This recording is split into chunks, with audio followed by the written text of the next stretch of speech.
Alright, so today guys, we're going to be looking at Studio Series SS Core Class Shockwave.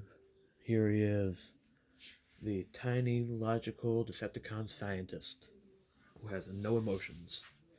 He's a tiny guy. Here's his packaging. Here's the CGI model of Shockwave on the side of the box. There he is, looking like Shockwave from the movie. There's a little diorama in there, so if you want to have him with that. There's the top of the box with another CGI image of Shockwave. Looks very angry in that image. On the side of the box image. At the back of the box, it says a bunch of stuff. Whatever it says, I don't care. Yeah, here's Shockwave in the back. Looking like Shockwave. Looking logical. There he is. Alright, there's the box. Get this out of my face. Alright, time for the tiny purple Decepticon Shockwave. Now, I'm just going to say this real quick. My Shockwave, I just have a preference to how I have his one arm. So, some people in their reviews might have his arm like this. He's not even on camera. He's too tiny. He's too short. He's a little man. Little dude. Alright, there we go. But, there he is. But, most people reviews are going to have his arm like this. For my review, I'm going to have his arm like this because I prefer it like that, and I think it looks more movie accurate. Just in my personal opinion. Or I can have it like this. Actually, you know what? Actually, that would look nicer. Why didn't I think of that? That looks way better. Actually, but I can't really use his arm. So I'm just going to have it like how I had it just now. When it was on his side, and you can kind of hide his fists. But I think that looks a little more movie accurate. And now I'm going to say this real quick before anything else. The sculpting on this little guy is so just mind-blowing for such a figure of his size.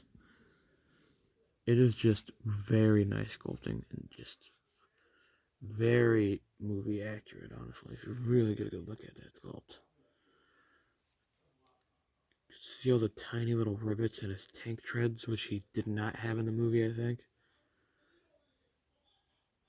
And there's barely any gaps in him, which is crazy too. Like, the only gaps he has in his body are the back of his arms and the sides of his legs. Like these leg holes, and that's it. And the bottom of his feet, nowhere else. And they're really priding themselves on these little guys. And just the back detail, and I'm surprised they didn't hollow out his back. They could easily had some hollow bits on the back, but they didn't. They gave us a full back, which is awesome. And I love how it's like the purple armor kind of stops at the front. It just does not go with the back. I love that. Because it's like a purple armor over a shell, which isn't cool. He has no Decepticon symbols, which is funny. Not even that air or Autobot symbol that's on his one arm in one of those promotional images of him, which is funny. I'm a little tired right now because I recorded 2 other videos, so this might be my last video for the night, and I'm probably going to go to bed after this. Might, though. Not sure if I'm going to stop recording a video. Might review one more figure for the night, and then I'm going to bed. Okay? Alright. But this probably won't be on that same night, because I'm probably going to post this a lot later. But yeah. Back to Shockwave. Enough about me. We can get down to articulation. He's very simple, of course. Actually, no, not articulation. Scale. I've got to order now. Yeah, I'm doing it in order now, so yeah. Here's his other core class figure with him. Here's a Ravage. Again, tiny guy, Ravage. There he is, a little small Ravage. Here he is with the 2 Decepticons that helped him, that he helped attack the Autobots with, and he just said to destroy the launch pad with. Soundwave. I wish he was bigger. It would be so much cooler if he were as big as Soundwave and Starscream, honestly. I guess you could kind of fake it if you... Let me see. Let me see if I can fake it to make it. If I bring him a lot closer. I kind of... Does that work? I don't know. Because I think Shockwave should be about that big. Or about like that big. maybe that big, but I'm not sure. But I'm just saying, like, he is tiny. He's really little. And here he is next to Optimus and Bumblebee. I'm getting a little impatient, sorry, because I'm tired and I want to get these reviews done for the night. Optimus and Bumblebee. Again, small. Get him out of here. Alright, now, articulation-wise. Yes, articulation-wise. He has a good kick. Well, not really. It's only that much you get. Pretty good foot articulation, though. So I can do the usual shockwave. Let me see if I can do it. The shockwave are all dead pose. The transformers are all dead pose. So if you want to do that with him, you can. So there it is. The transformers are all dead pose. I'll have to hold them. Again, just without me holding them, just to prove that you can do the pose. I might not be able to actually get him to stand by himself. You get the idea though. But he has pretty good, pretty okay knee bend. Sorry, I'm losing it tonight. I'm tired. No upper side swivel, no ankle pivot. A ball joint at the shoulder. So, actually a mushroom peg and a bend, a double bend actually goes both ways. No waist swivel.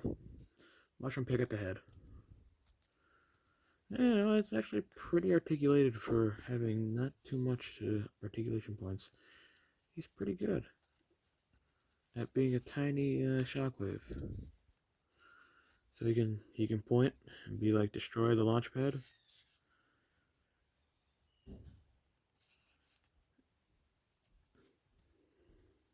There you go. You can have him pointing. Yep, he can point. How he did in the movie. So there you go.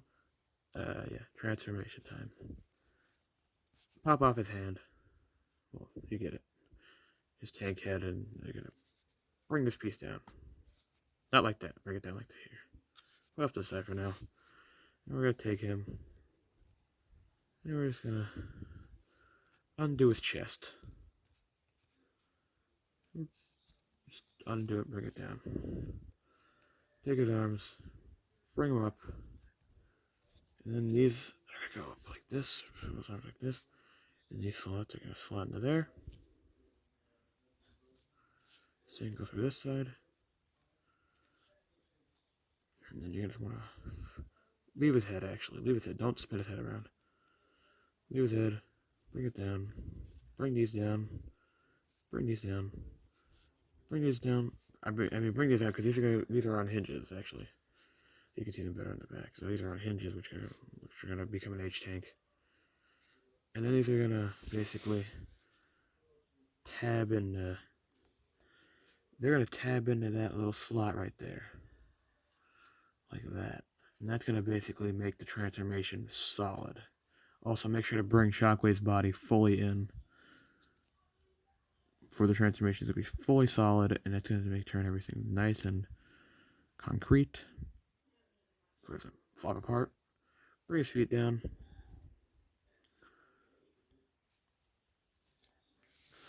Bring down his torso, his chest plate, and then I believe, yeah, they're gonna tab into the sides of his legs.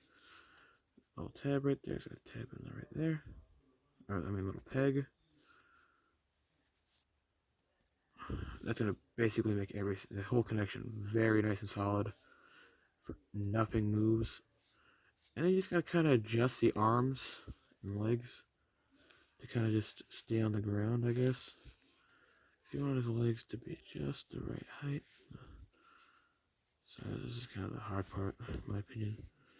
Is adjusting everything. Also, I'm on carpet, so I'm not 100% sure if this is all adjusted correctly. Now he is a parts former, sadly. But it's not the end of the world, honestly, for being a little parts former. He's a parts former. But so you just gotta take this. Actually, I was wrong. You gotta turn his head around. Because, I'm not too smart. Turn his head around. There's gonna be this little peg on the back of his head. And now what you're gonna do with that peg is that you're gonna plug this into there. And then, yeah, that's gonna fit right there. I don't get why his head's not looking straight. There we go.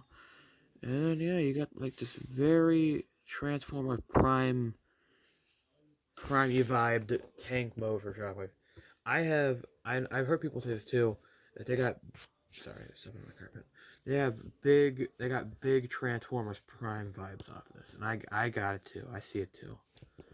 Very Transformer Prime inspired looking.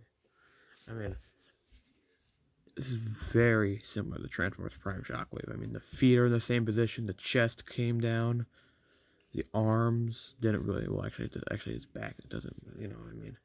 But like it's very similar to that Transformers Prime Shockwave, which is pretty cool, and it's kind of a nice homage to him with this tiny little menace of a little purple tank. No wheels, so he does not roll. He can slide though. Also, I forgot to skip. I actually forgot a step. But once you bring this down, this piece, it's gonna just fold in, and just kind of push it in. There you go. But yeah, there we go. So we just gotta just slides around. Little tank mode. So I'm gonna take him off camera real quick, and I'm gonna turn him into a robot. He's gone. And we're back. Here he is, Shockwave. Bam. Now, time for my final thoughts and opinions. You know how these videos go. I give you my final thoughts. My final thoughts is that this guy's really cool and like a pretty good buy for the money, honestly. If you see him on like a shelf, definitely grab him. He's a really good tiny Shockwave. He's pretty cool, and he's a Transformers Prime reference. But my only question is, how is this gonna translate into a bigger figure, though? Is his arm gonna do something else? Could it be like a parts forming thing? Is it gonna like that's my only like question. How is this gonna like change in transformation? Is this gonna, are these treads gonna be hidden better? Is there gonna be something to do with these thrusters a little bit more? Or is it still gonna be like this but just bigger? And he's got a better articulation, I'm hoping. But yeah, I really don't know what they're gonna do for the bigger version. If they do make a bigger version, I hope they do. Sorry, that's not my fan. Alright. This was me, signing off. See you next time, which will be next time I post. Alright, this is me signing off. See you later. Goodbye.